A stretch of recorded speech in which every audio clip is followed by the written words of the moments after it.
প্রত্যাশা সেটাই পূরণ করা হবে, তারা হতাশ হবে না। আমি এই আশ্বাস দিয়ে তাদেরকে বললাম বিরত থাকতে, কিন্তু সেটা করলো না।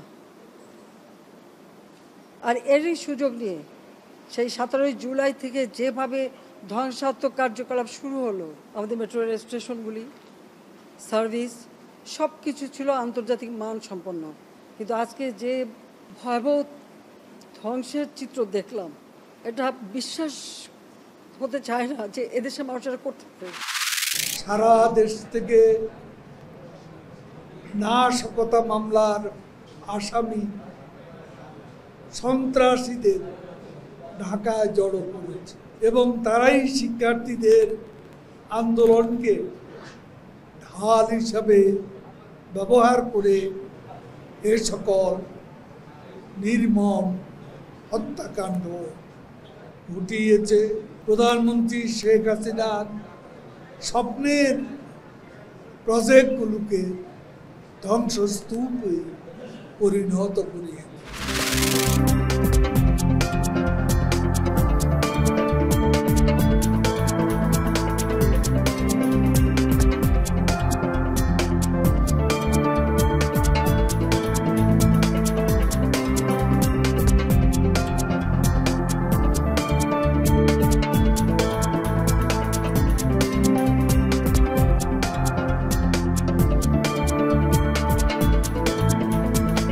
রাষ্ট্রকে অকার্যকর করার জন্য তারা এই প্রয়াস চালাচ্ছে।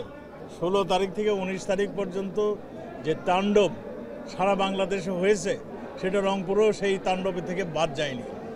এখানে একটা সংঘবদ্ধ দল একটা উদ্দেশ্য নিয়ে রাষ্ট্রকে অকার্যকর করার জন্য সেই আমাদের কাছে যে সমস্ত ইনফরমেশন রয়েছে, যারা স্বাধীনতা বিরোধী চক্র ছিল, যারা জঙ্গির উত্থান ঘটিয়েছিল, জামাত বিএনপির যারা সবসময় রাষ্ট্রকে একটা অকার্যকর মানে রাষ্ট্র পরিণত করার জন্য যারা কাজ করছে, তাদেরই একটা সুসংগঠিতভাবে এই আন্দোলনের সঙ্গে তারা সম্পৃক্ত হয়ে গিয়েছে।